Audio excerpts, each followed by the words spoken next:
Hey loves, it's your girl Dupre, and today we're going to talk about what happened to me on New Year's Eve. And I'm going to try to just stay right here because y'all, I need full attention. We need full eye contact. I need you here with me, okay?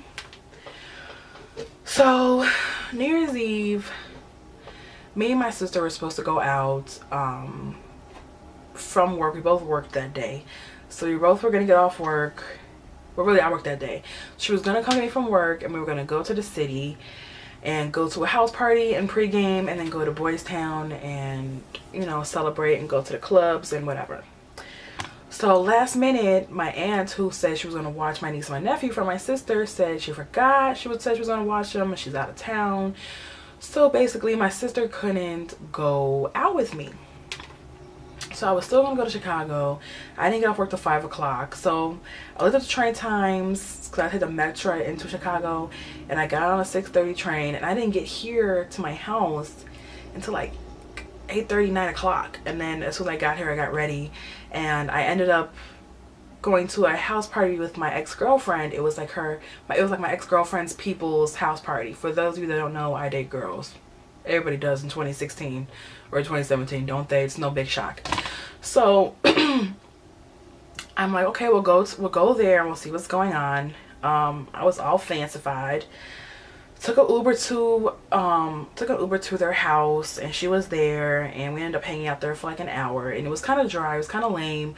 I was the only nice dressed person there. Everybody kept staring at me. I didn't know anybody. It was only like 10 or 11 people there. The music was lame, and I was like, okay, can we go to my friend's party now? Because I found out that my friend was having a party at his house. So at this point, it was like 12:30, and she was like, I was like, well, how about we go at 1 o'clock? I'll get an Uber, and we can just go straight from here to there, and everything is fine. And she was like, okay, cool. So she tells me that, so we played like some games of spades, and then she tells me that she's gonna go with her friend to go get a bottle. She wants to drink her Hennessy. Do you, boo? To go get a bottle, and then when she came back, we were gonna go to my friend's house. And she was like, just hang out with this girl. Let's call this girl Jocelyn. She's like, just hang out with Jocelyn. Tell her that, you know, that I told you to stay here. And then when I come back, we'll leave. And I was like, okay. So I go around the room, like while I'm sitting down, I tell people, you know, we're going to get ready to leave soon. She's going to come back and we're going to go. And everything was cool. And then she calls me back like 5 or 10 minutes later, and she's like, never mind. Just come outside now. We're just gonna go to the liquor store, and then my friend is gonna drive us to your friend's house. She was like, but can you get all your stuff, and can you go upstairs, because the party was in the basement. She was like, can you go upstairs to get my backpack? She's like, it's in the first room on your left. Just go get my backpack and then meet me outside. And I was like, okay, cool. Now mind you, the whole time I'm there, I've talked to almost everybody except for a few people, and one of the people was this guy that kept sitting across, like, here's our table here where we're sitting at playing spades, and the guy's like over here at a fireplace. He's like sitting in front of the fireplace, and he was staring at me the whole night. Like every time I looked up in his direction, he was like staring into my soul. Like I could feel his eyes on me the whole time.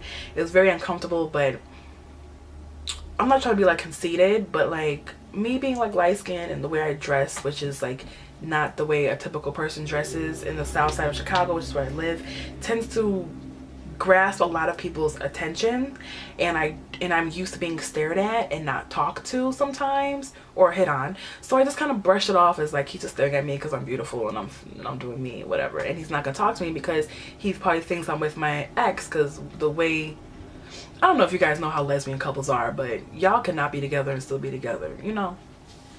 So I gather all my stuff, and like the way the house works is like you go up like 5 stairs, and then there's the back door, and then you go up like 5 more stairs, and there's the first floor. And when I came in that back door. So I have to walk up basically 10 stairs, but it's like 5 stairs and then like a little break where the door is, and then it's like 5 more stairs. So I walk upstairs, I go into the room she tells me to, I put her backpack on me, and I have like her backpack, I have my side purse, which is filled to capacity, I have a bag full of 2 different pairs of shoes, and that's it. So I have my bag, I have my purse, put her backpack on. I turn around, And in the doorway, that creepy guy that was staring at me all night was standing in the doorway. And he was like, where's my game? And I was like, what game are you talking about? He's like, you took my game. Where's my game? You stole it. What's in your bag? I said, you can check all three of my bags. I don't know what game you're talking about. I don't have any game. I have no clue what's going on. This guy locks me in the room, like closes the door, locks me in the room. Like he's holding the door because the way the door works, the lock was on my side. So I'm trying to open the door, but he's like holding it closed, and he's like trying to yell for people to come upstairs. And the music was so loud when we were there. Like she was sitting right next to me and she couldn't even hear me talk when she was there. So the music was so loud, nobody can hear anything. So I'm like, oh my God, this guy can kill me. Nobody would hear me, nobody would know. I'm like shaking, I'm so scared. I pull out my phone, I try to call my ex. Let's call her, let's just call her Ryan. So I try to call Ryan. I ended up calling my other friend because he was right above her in my contacts 2 times because my hands were shaking so hard. So I finally call her, finally get a hold of her. I'm like, Ryan, you need to come in here right now. I don't know what's happening. He locked me in a room. The music's loud. I'm scared. I'm trembling. Please come in the house. Please come. Please come. Please. Like I'm shaking. I'm so scared. But she can't get into the house because they lock the door. Every time you're in and out, they lock the door. So once I get off the phone with her, I try to open the door again, and I realized that I can open the door. Like he walked away. I think he went downstairs because I heard the music turn off. So I think he went downstairs to get them. So I opened the door, and I step outside into like it's like the kitchen. So I step outside, like I'm like, let me just try to walk outside real quick. This guy comes charging at me. Like charging at me with a box fan, like the white box fans that you can put on the floor that you get at Walmart for like $20 or $30. He throws it at me like right here. So I take it and I like deflect it, and I hurt my pinky, and I have this little scab right here, which I mean it's nothing, but I have a little scab and a little bruise right here on the side. And I throw the fan out, and like everybody that was in the basement came upstairs, and they're like, what's going on? What's happening? I was like, this guy thinks I stole some type of game. I don't have a game. You can check all of my things. Ryan told me to come up here to get her backpack so we can leave. That's all I was doing. I told you guys I was leaving. I have no clue what's going on. The girl who owns the house, let's just call her Sasha. Sasha walks into the living room, and she's like, the PlayStation, which is the game he was accusing me of stealing, I'm guessing, is right here in the living room. And I was like, I didn't take anything. Please, can I just go? They're like, okay, you can go. Why were you up here? I told them a billion times why I was up there. I said, Ryan told me to come up here and get her backpack. So we get outside. They let me out the front door. So I get out the front door, and Ryan is 3 houses down at the wrong house, yelling outside. She's the only person outside. Where is my friend? Where is my friend? Where is my friend? I'm calling her. I'm like, I'm right here, Ryan. Like, I'm at this house. She had called the police when I got off the phone with her, and she also banged on a neighbor's house because she had the wrong house. She banged on his house, and he was like 3 houses down, and he was a police officer. So they both called the police. There's like 8 to 10 police cars, like SUV police cars, regular police cars, all on the whole block, like just down the block. All these police officers come out. There's like 25 police officers. They're all crowding her because that guy called the police on her, and she tried to tell them, I called you guys. You can look at my phone. I called you. I came to try to find my friend. She was locked in a room, and I didn't want to tell the police like right there while everybody came outside at this point was watching, because they were trying to tell the police that she had the wrong house, that she was welcome at this house. She just had the wrong address. She's drunk. Just, you know, let her come in the house or whatever. And I'm standing outside with all of my stuff. And I put the bag down though, like back inside the house, my bag with my 2 pairs of shoes. And I'm talking to police officers, and she was like, but what were you calling about? And I told her the issue had gotten resolved because I didn't want to tell the police the whole story with everybody right there, just knowing that I was gonna tell on them. Like, this is Chicago. I'm not trying to be like a snitch. I was like, the issue got resolved. Can you just let her go? Can we just move on to our next destination? Can we get the fuck up out of here? And one police officer guy, he was like, yeah, she's coming, blah, blah, she's coming. They took handcuffs off of her, but then they put her into the back of the police SUV car.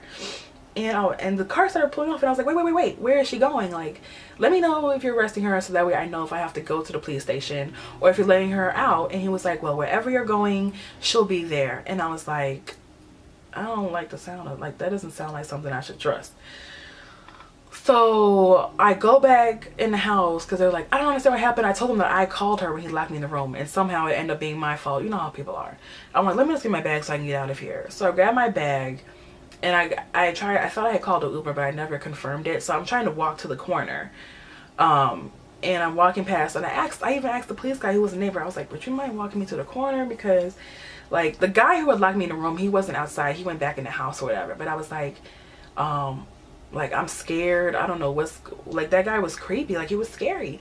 And he was like, no, he had like a whole attitude. And I was like, okay, you're a bum ass police officer, but do you, boo? And I'm telling the police officer that kept telling me she was coming, the situation. I was like, I was a girl that was locked in the house, where is she going? And we ended up passing the guy who was supposed to be giving us a ride to the liquor store and to my friend's house. And he was like, is this Ronald with the car? And I was like, yeah, this is him. So they let her out of the car, and we got into his car, and then we went on to go to my friend's house. And when I got to my friend's house, I realized that I was missing a shoe. My American flag van was gone. My Vans that my best friend, that when I went to university with, gave to me because we were the same size shoe, and I only have one Van. So I lost it somewhere in that house. And so I tell her what happened, and she was all mad about it, and she was like, are you okay? And I was like, I'm fine. She's like, I'm gonna beat his ass, blah blah. And I'm like, don't do that, because the guy was like up to here on me. So Ryan is like 5'9" or 5'10". She's pretty taller. She's taller than me. I'm 5'6". She's taller than me, even when I wear heels. So I'm like, he knows he's gonna get beat up by you. So what do people do in Chicago these days? They don't fight, they kill. He's gonna bring a gun, he's gonna shoot you. I'm not gonna be sitting here, you're dead because you're upset about something that happened to me. Like, I'm alive, I'm fine. Let's just ignore the whole situation. Let's just have a good night. So, girl, it's all at the having a night. So she gets to go, I think she went to the liquor store. We get to my party, I tell everybody what happened. Then we called an Uber. It was like 4 o'clock in the morning. We called an Uber to go to a hotel room, and we had a stop at a grocery store, and the Uber driver was trying to hit on me, and he thought that we were together, so he kept calling her my partner. I hope your partner doesn't get upset. You're very sexy, you're very gorgeous, and blah blah blah. And she came back in, and then we got the hotel room, and we had to pay $100. It was 4 o'clock in the morning. So we get the hotel room, we had to pay $100. So I'm assuming, since it's 4 o'clock in the morning on the 1st, then we get to keep it till 12 o'clock in the afternoon on the 2nd, because it's 4 o'clock in the morning. It's like if I were to check in from a flight or something. So the girl, this house lady, comes banging on the door talking about we need to go to the office. It was like 3 o'clock or something like that. And so Ryan goes down to the office, and the lady's trying to tell her we need to get out, and she's gonna call the police and blah blah blah. So we end up having to pay $100 only for like 8 or 9 hours there, and then Ryan paid another $70 so we can spend the night again. It was like people just kept trying us that day. Like, I don't know what it was, I don't know what happened. All I know is that I told her I'm not hanging out with her people ever again, because that just wasn't safe. And then she was trying to get a hold of the people and ask them what happened, and her friend Jocelyn had said that they thought I stole something because the guy said I was rummaging through bags and there were drawers open. And sweetheart, I was in that room because you locked me in it, and there was no drawers to be found. So I don't know what kind of drawers would have been open if there was no drawers to be found. And the last thing I am is a thief. I have my own, and there was nothing in the house that I wanted, and I'm not gonna be stealing somebody's stuff. Like, that's not who I am. I don't go around going around people's houses and start stealing stuff. Like,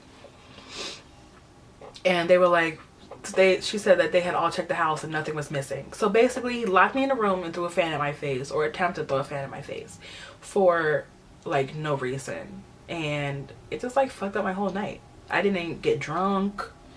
Like, I stopped drinking after that. Like, it was just all bad from there. So that was my crazy New Year's Eve into New Year's Day into whatever story. Well, real life. It wasn't really a story. It was reality. But moral of the story is, New Year's Eve, y'all just stay home. Honestly, stay home. Next year, I'm staying home. I'm not doing nothing. I'm gonna watch the countdown on my TV, or I'm gonna go with people that I know. Like, I'm gonna go to my people's house where I know they're not gonna lock me in rooms and stare at me all night. So I'm just happy to be alive. I'm happy to see 2017. and hopefully we'll be able to get more videos going up once I get this whole laptop and camera stand situation together. And the lighting has been terrible. It's been raining all week. Like, it's just been raining. Like, it's right now, it's like, what time is it right now? It's 1:30 in the afternoon, and it doesn't look like it because it's raining outside. Like, it's terrible. So, hope you guys had a happy New Year's. I hope your New Year's Eve celebration was way better than mine. Let me know what happened to you, if anything did happen. I hope nothing bad happened. I'm glad we're all still alive. I'm glad to be here, and I have a lot of good plans for the New Year's that include YouTube. So I'll see you guys in the next one, and I appreciate you being here. Don't forget to subscribe if you want to hear more story times. I will definitely do that because I have a lot of stories about my life, girl. A lot. And I'll see you guys in the next one. Bye.